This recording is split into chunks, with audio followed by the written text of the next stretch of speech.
기도하고 있는가라는 제목을 정했습니다. 사무엘하 8장 14절 말씀 한 절 본문으로 하나님 말씀을 나누고자 합니다. 성경에는 많은 인물들이 있습니다. 성경에 나오는 인물을 통해서 배울 수 있는 것들이 참 많습니다. 그러나 성경은 이제 위인전이 아니기 때문에 성경에 나오는 인물 자체가 중요하다, 핵심이다 라고 할 수는 없지만, 처음 성경을 대한다라고 한다면 이 인물을 중심으로 하여서 성경을 알아가는 것도 좋은 방법이 될 수가 있는 거예요. 그래서 처음 예수님 믿은 지 얼마 되지 않았다라고 한다면 이 인물을 중심으로 해서 성경 공부하는 형식으로 배워가는 것도 아주 좋은 방법이 될 수가 있습니다.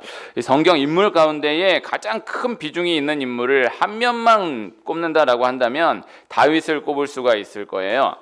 간단하게 생각하면 됩니다. 성경에 기록된 분량이 다윗이 가장 많기 때문이에요. 압도적으로 많기 때문이에요.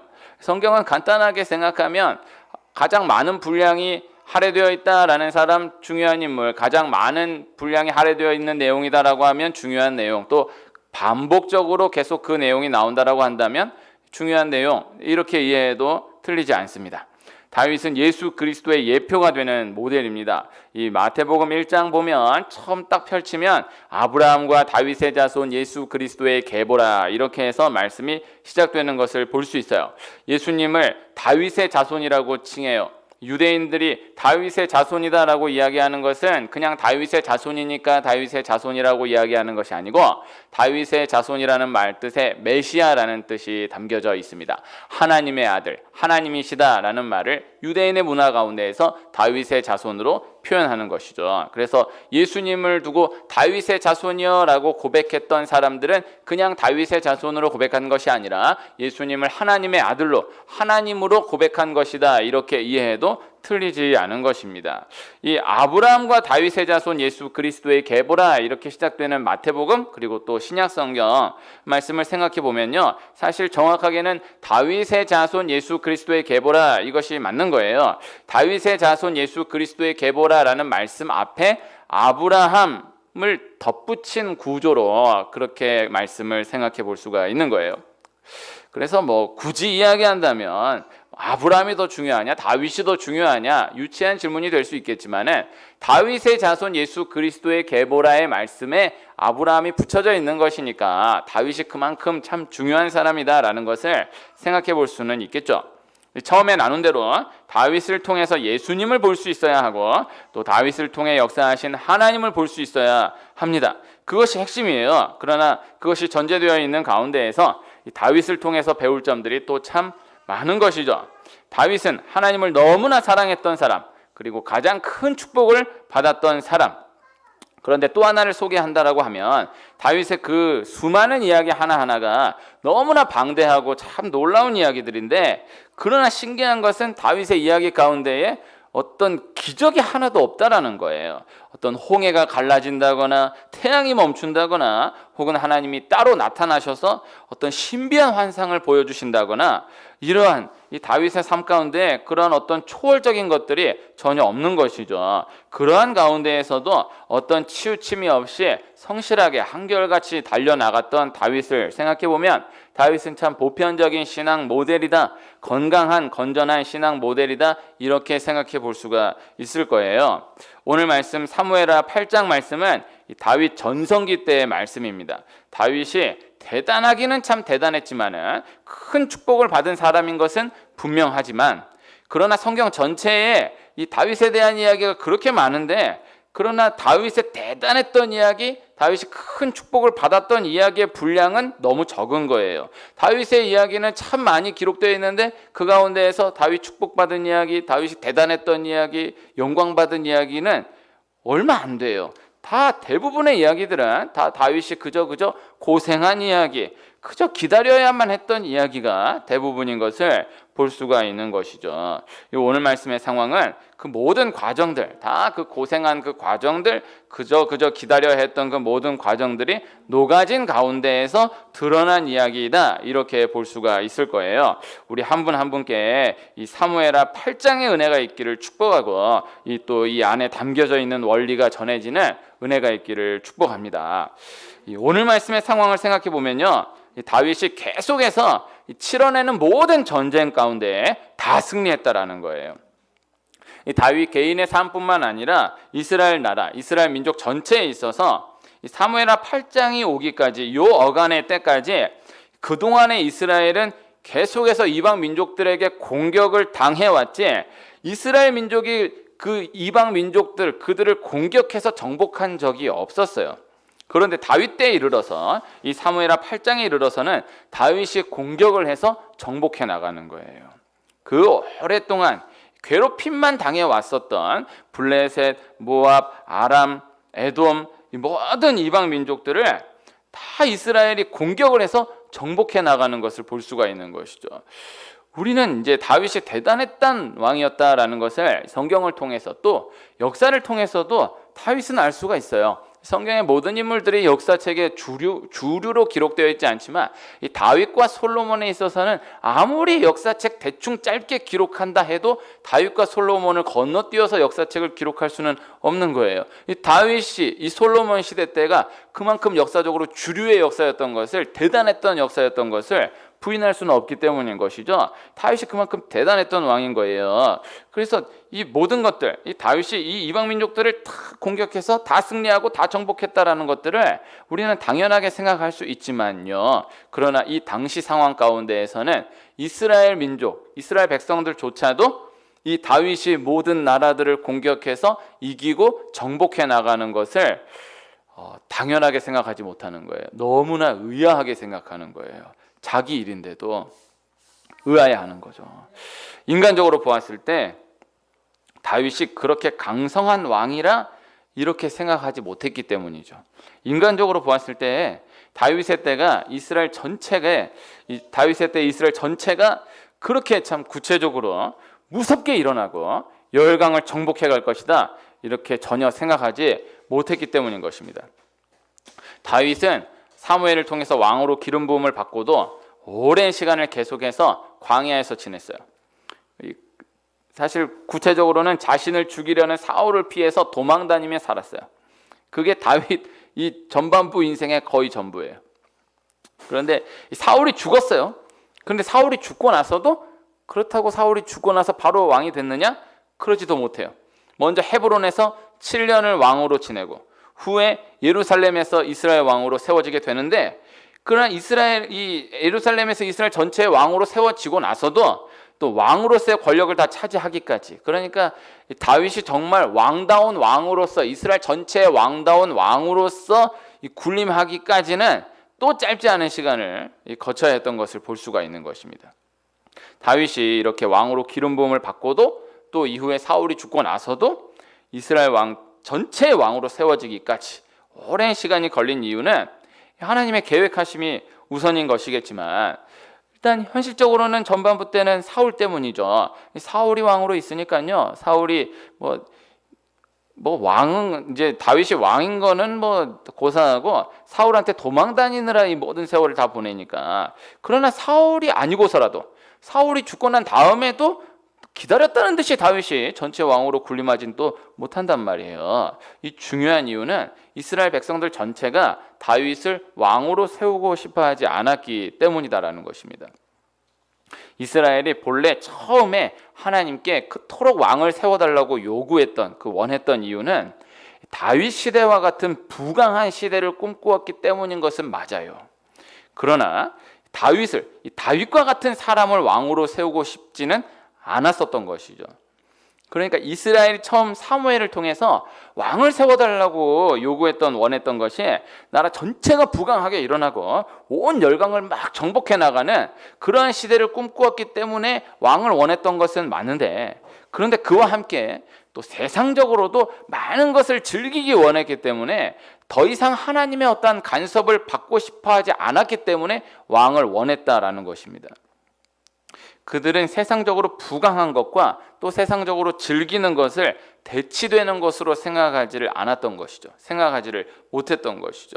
세상적으로도 부강하고 또 세상적으로도 많이 즐기고 이걸 다 같이 누리고 싶었던 거예요. 이것이 대치된다, 대립된다라고 생각하지 못했던 거예요. 그토록 말씀으로 양육을 받았으면서도 하나님 뜻대로 살면 하나님만 잘 믿으면은 반드시 자연스럽게 모든 것들은 다 일어나게 된다라는 것을 믿지 못했다라는 것이죠. 이스라엘 백성들이 생각하기에 다윗은 깝깝한 사람이에요. 다윗을 딱 생각하면 답답한 거예요. 너무 고지식한 거예요. 이 다윗은 그냥 그저 하나님만 잘 믿는 거예요. 왕인데 왕으로 세움 받겠다라고 하는 사람이 그냥 답답하게 그냥 하나님만 잘 믿는. 이스라엘이 다윗을 왕으로 세운 것, 다윗을 왕으로 인정한 것은 사실 실제적으로는 이스라엘 전체가 하나님을 대리했던 사사시대로 돌아가 버리는, 회귀하는 것과 같았습니다. 사사시대가 싫어가지고 왕을 세워달라 그래서 왕정시대를 연 건데 다윗이 왕으로 세워져 버리니까는 그 옛날 사사시대로 다시 돌아가 버리게 되는 거예요. 이거는 이 다윗이 다스리는 그 왕의 나라는, 그 왕정제도는 그들이 그토록 원했던 왕정제도가 아니었던 거예요. 그러나 그러한 다윗이 왕이 되니까 또 그 모든 것들이 실제적으로 역전이 되기 시작하고 그 많은 열강들을 다 정복해 나가는 거예요. 다윗의 때에 이스라엘의 조공을 들인 나라 가운데에 모압이 있습니다. 오늘 사무엘하 8장 14절 한 절만 읽었는데 이 모압 이야기도 이 8장 안에 들어가 있어요. 모압은 본래 이스라엘의 형제라고 할 수 있는 나라인데 그러나 누구보다도 이스라엘을 괴롭혔던 나라입니다. 그 모압이 다윗의 때에 가서는 이스라엘의 조공을 바치는 거예요. 모압은 롯의 후손입니다. 이 롯이 아브라함을 바라보는 시각과 이스라엘 백성들이 다윗을 바라보는 시각이 비슷해요. 영적으로 통해요.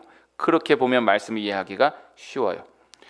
롯이 아브라함을 보니까 아브라함이 너무 하나님 예수님 너무 교회 예배 기도 이러고 사는 거예요. 삼촌을 보면서 롯이 삼촌이 자기를 데려가 준 건 너무 감사했는데 이거 같이 지내면서 같이 살아보니까 하는 게 너무 답답한 거예요. 삼촌이 너무 좀 왜 저러고 살까 이해가 안 되는 거예요. 좀 세상도 좀 알고 유연하게 받아들일 줄도 알고 좀 적당히 즐길 줄도 알고 또 그러면서 또 강하게 멋지게 좀 그런 맛이 있어야 되는데 이건 뭐 그냥 맨날 그냥 너무 하나님 예배 이러고만 사는 거예요. 그러나 그러한 시각으로 아브라함을 바라보았던 롯은 후에 그 자손이 모압이 되어버려가지고 하나님을 완전히 떠나고 하나님을 떠난 것도 모자라서 이스라엘을 그토록 괴롭히고 또 그러한 시각으로 보여졌던 다윗이 롯이 바라봤던 아브라함, 이스라엘이 바라보는 다윗, 그 다윗이 그 모압을 완전히 제압해버리고 조공을 들이도록 하는 거죠. 신기하지 않습니까? 이것이 영적인 공식이다라는 것입니다. 롯이 아브라함을 바라보는 시각을 이스라엘 백성들이 다윗을 바라보는 시각을 보면서 우리가 그러한 시각을 가지고 있는 것은 아닌가 늘 돌아보아야 할 필요가 있다라는 것이죠. 롯은요 귀한 사람은 아닙니다. 네, 그러나 중요한 사람이에요. 롯은 신앙의 좋은 모델은 절대 아닌데 그러나 성경이 예표 가운데에서 우리 죄인된 우리 인간을 가장 예표적으로 잘 드러내어서 말씀하고 있는 사람이 롯이다라는 것을 말씀하고 있어요. 우리가 롯을 묵상하면 참 많은 것들을 배울 수가 있습니다. 롯은요 분명히 구원받았어요. 적용적으로 얘기하면요 롯은 분명히 예수님 믿고 구원받은 사람이에요. 그러니까 하나님을 안 믿는 건 아닌데 하나님 분명히 안 믿는 건 아닌데 근데 맨날 뭐 교회 뭐 예배 새벽기도 막 이런 게 너무 깝깝하고 너무 답답해 보이는 한심스러워 보이는 그런 사람. 그 안 믿는 건 아니에요. 분명 믿어요. 예수를 믿어요. 그 구원 받아요. 그건 분명해요. 그건 확실해요. 그러나 이게 아슬아슬한 정말 아브라함이 아니었다면은 롯이 구원 받았을까? 이건 장담하기 어려운. 자기 믿음으로 구원 받은 거 분명 맞지만 그러나 정말 아브라함의 그 헌신적인 중보가 아니었다라고 한다면 롯의 구원을 장담할 수 없는 그러한 사람. 적용적으로 생각해 보면요, 롯같이 믿으면요 구원 받습니다. 그건 분명합니다. 만약에 우리 대한민국 5천만이 다 롯과 같이 믿는다라고 한다면요 다 구원 받아요. 어떻게든 대충이라도 예수님 믿습니다. 여러분 그냥 아슬아슬하게 그냥 간당 예수님 믿습니다. 이러고라도 5천만이 다 그렇게 믿고 죽을 수 있다라고 하면요 다 구원 받는 거예요. 그런데 하나님의 영적인 공식이 그렇게가 안 되는 거예요. 만약 롯과 같이 예수님 믿었어요. 그래서 구원 받아요. 그건 너무 귀한데 그러나 적용적으로 생각해 보면은 그 자손 때에 가서도 또 롯과 같이 그렇게 아슬아슬하게 예수님 믿고 구원받고 또 아슬아슬하게 예수님 믿고 구원받고 그렇게만 되면 너무너무 좋은데 그것이 쉽지가 않다라는 것이죠. 보편적인 하나님의 역사는 롯과 같이 구원받은 그 자손들은 하나님과 멀어지기 쉽다라는 거예요. 아브라함과 같이 하나님적인 강건한 믿음으로 하나님께 바짝 붙어서 믿고 나아가고 또 그 다음 세대 또 영적으로 바짝 붙어서 영적인 싸움을 싸워 나가며 한 걸음 한 걸음 계속해서 전진해 나가는 것이 구속사 역사이지 그냥 이렇게 믿으면 또 그 다음 또 간신히 이렇게 믿고 이러기가 쉽지 않은 것입니다. 이 롯은 분명히 구원받은 사람이지만은 그러나 그 후대로 가면서는 하나님과 멀어지고 하나님과 멀어지는 걸 넘어서 하나님 선택받은 이스라엘 백성들을 그렇게 괴롭혔던 정말 1등 괴롭혔던 나라로 세워지게 되고 오늘 요 다윗의 때에 가서는 그토록 답답하게 여기는 대표주자 다윗에게 정복받는 그래서 조공을 드리게 되는 이러한 역사로 돌아서게 되었다라는 것입니다. 이 롯의 시각을 생각해 볼 필요가 있어요. 이 사무엘하 때의 다윗을 바라보는 이스라엘의 시각을 생각해 볼 필요가 있는 것이죠. 너무 하나님, 너무 교회, 너무 예배, 기도, 새벽 기도 너무 그러지 말아라. 그렇지 않다라는 거예요. 그저 잘 믿기만 하면 다 된다. 다 일어난다. 간단한 말씀이지만 단순한 말씀이지만 말씀에 근거하여서 또 전달해 드리는 바입니다. 적용적으로 단순하게 나누면 다윗은 그런 사람이었다라는 거죠. 그저 하나님밖에 몰랐던 사람이고 그저 성전밖에 몰랐던 사람이었다라는 것입니다. 그런데 세상적으로 인간적으로는 그러한 다윗이 그렇게 진달될 수 없는 다윗이 그러나 이 다윗이 모든 세상을 다 정복해 버리는 거예요. 교회를 두고도 교회가 너무 기도만 한다고 되는 것이 아니다. 세상의 흐름을 알아야 된다. 세상을 알아야 하고 세상과 소통할 수 있어야 한다. 이거 다 분명히 일리 있는 말이고 귀담아 들어야 할 말이지만 그러나 적용적으로 단순하게 의미 전달을 위해서 조금 정확하게 단편화시켜서 나눈다라고 한다면 교회는 기도만 하면 된다. 정말 예배 하나만 꼭 붙들면 된다. 뭐 이래서 문제이다 저래서 문제이다 다 그럴듯한 것 같아 보이지만은 기도가 부족해서인 것이다. 이렇게 간단하게 정리할 수 있는 것입니다. 하나님을 향한 사랑, 하나님을 향한 열정이 부족해서인 것이다. 이렇게 간단하게 정리할 수 있다라는 거예요. 하나님이 하신다라는 것이죠. 하나님이 열어가시는 것이다라는 것이죠.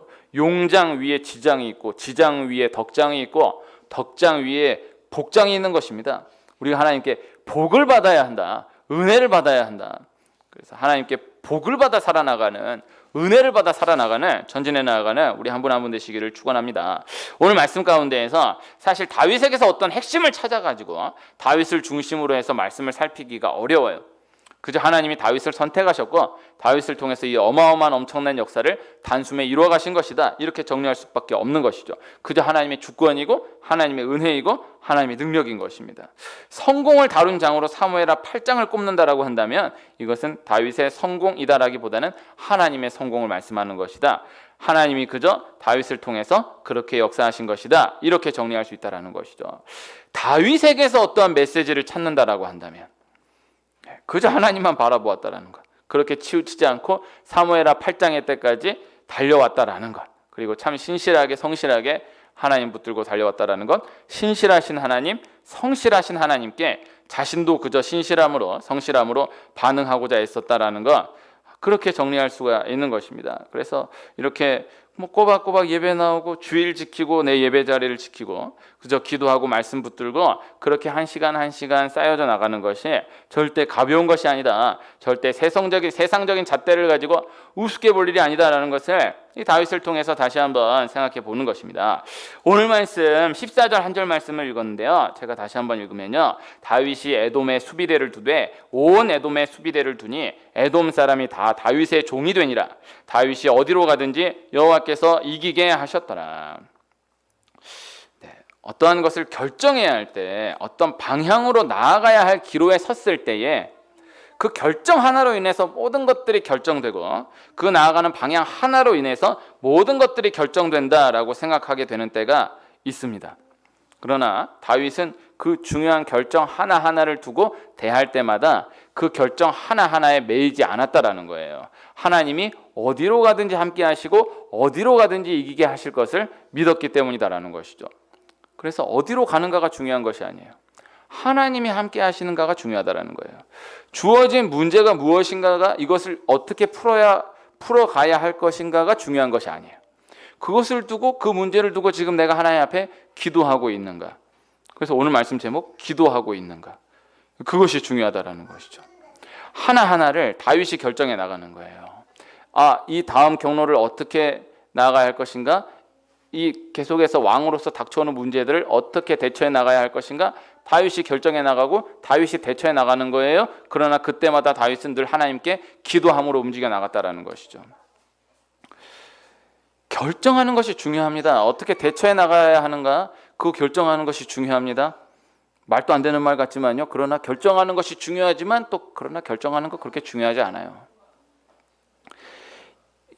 이렇게 이번에 어떻게 결정하느냐에 따라서 정말 좌지우지 되겠구나, 인생 전체가 왔다 갔다 하겠구나, 그런 큰 결정이다라고 생각되는 결정, 그러나 그 결정 자체가 중요한 것이 아니고 지금 내가 하나님 앞에 그 상황 가운데 기도하고 있느냐, 하나님과 연결된 상황 가운데에서 그 결정을 하나하나 진행해 가고 있느냐, 이것이 중요하다라는 것입니다. 하나님 잘 되게 하시는 거예요. 하나님 분명히 잘 되게 하십니다. 중요한 것은 그것을 두고 계속해서 기도해 나가고 있는가, 그것이 점검되고 있는가, 그것이 중요하다라는 것이죠. 기도함으로 결정했다라고 한다면요, 당장에는 아닌 것 같아 보여도 결국 잘 돼요. 기도 없이 결정했다라고 한다면요, 당장에는 풀린 것 같아 보여도 그러나 한 발짝 두 발짝 지나면 그렇지 않을 수 있어요. 결정할 때는요, 절대 홧김에 결정하면 안 됩니다. 어떤 중요한 문제를 두고는요, 인간적으로 머리 굴려서 결정하면 안 돼요. 하나님 앞에 기도한 가운데서 내가 지금 영적인 위치가 바로 돼 있는가가 점검된 가운데에서 하나하나를 결정해 나가야 하는 거예요. 그래서 그 결정 자체가 중요한 게 아니고 그 결정의 그 상황 가운데 내 영적인 위치가 어디에 위치하고 있는가, 하나님과의 관계가 지금 어떠한 관계로 유지되고 있는가, 그것이 점검되는 것, 그것이 중요하다라는 것이죠. 문제 자체가 중요한 것이 아니다라는 거예요. 당장에 주어진 어떤 결과 자체가 중요한 것이 아니다라는 것이죠. 내가 계속해서 기도의 끈을 놓치지 않고 있는가, 이것이 중요하다라는 것입니다. 어떤 문제를 두고 어떤 결정해야 할 상황을 두고 어떻게 하는 것이 좋을까요? 어떻게 대처하는 것이 좋을까요? 어떻게 결정하는 것이 좋을까요? 우리는 이제 만약에 누군가에게 그런 걸 묻는다라고 한다면, 어떤 중요한 결정을 두고 어떻게 결정하는 것이 좋을까요? 어떻게 대처하는 것이 좋을까요? 이렇게 물으면 어떻게 대처하는 것이 좋겠다, 어떻게 결정하는 것이 좋겠다, 이런 것을 이제 듣기 원하게 되는 때가 많지만, 그러나 중요한 것은 그것을 두고 기도하는 것, 그것이 중요하다라는 것입니다. 이 말씀이 이거 실제 적용적으로 생각해 보면요, 이거 별로 은혜가 안 될 수 있어요. 그런 경우 있잖아요. 목사님, 이거 너무 간절한 상황, 너무 절박한 상황에서 목사님 뭐라고 말씀하시나 보자. 목사님, 이거 중요한 상황인데 이거 어떻게 결정하느냐에 따라서 이거 어마어마한 난리 납니다. 어떻게 결정하는 게 좋겠습니까? 그럼 제가 거기서 기도하겠습니다. 기도하십시오. 그러면은 거기서 아멘 이러고 갑니까? 아니 기도를 안 하겠다라는 게 아니라 보시기에 뭐가 낫겠냔 말이에요. 얘기를 좀 해보라고요. 기도하겠습니다. 기도하십시오. 이러면은 맥이 축 빠지면서 이게 제가 함부로 얘기할 수 없어서 기도하겠습니다. 기도하세요라고 얘기할 그것도 없지 않겠죠? 그러나 그렇지 않아요. 그거 지금 이렇게 결정하느냐 이렇게 결정하느냐, 그거 딱 코너에 몰렸을 때 내가 이렇게 결정하느냐 이렇게 결정하느냐, 여기에서 모든 것들이 걸려있는 것 같아 보이지만 그렇지 않은 거예요. 내가 지금 그 상황 가운데, 그 중요한 결정을 둔 상황 가운데 하나님 앞에 소통하고 있는가, 하나님과 계속해서 기도의 끈을 놓치지 않고 있는가, 이것이 중요하다라는 거예요. 이렇게 가느냐 이렇게 가느냐가 중요한 게 아니에요. 다윗이 지금 전쟁을 이번에 이 전쟁 경로를 이렇게 잡을 것이냐 이렇게 잡을 것이냐, 이게 중요한 게 아니에요. 다윗이 어디로 가든지 여호와께서 이기게 하셨더라. 다윗이 일로 가서 이기고, 일로 갔으면 적고가 아니고 다윗이 어디로 가든지 여호와께서 이기게 하셨더라. 하나님이 함께 하시는 것, 그것이 중요하다라는 것입니다. 너무 간절한 상황, 절박한 상황에서 간절하게 절박하게 돌아봐야 하는 것은 내가 하나님 앞에 기도의 끈을 놓치지 않고 있는가, 그렇게 전진하고 있는가, 이것이다라는 것이죠. 어떤 식으로 결정하든 어떤 식으로 대처하든 내가 기도하고 있다라는 것이 확실하다면, 하나님이 함께 하고 계시다라는 것이 확실하다면 어디로 가든지 이기게 하실 것이 확실하기 때문이다라는 것입니다. 우리 각각의 상황 가운데에서 중요한 시기를 지나고 있는 이때, 오늘 11월 1일 11월 첫 주에 이 참 일 많았던 2020년 이제 2달밖에 남지 않은 이 상황 가운데 우리가 어떤 문제가 어떤 대처를 해야 하는가 다 중요하겠지만은 그러나 그 문제를 어떻게 풀어야 할까, 어떻게 대처 나가야 할까, 어떻게 결정해야 할까, 그보다 중요한 것은 내가 지금 하나님과 함께하고 있는가, 내가 하나님을 향한 기도의 끈을 놓치지 않고 있는가, 그것이 가장 중요하고 그것이 근본이다라는 것을 잊지 않는 우리가 되기를 소원합니다. 하나님 반드시 잘 되게 하십니다. 어디로 가든지 이기게 하십니다. 다윗이 어디로 가든지 여호와께서 이기게 하셨더라. 이 사무엘하 8장 이 14절 요 한 절의 원리가 있기까지 그 모든 과정들이 기억되는 그 과정들이 보여지는 영안이 열려진 우리 한 분 한 분 되시길 축복하고, 이 사무엘하 8장 14절 이 드러난 축복이 반드시 증거되는 귀한 은혜가 있기를 축원합니다.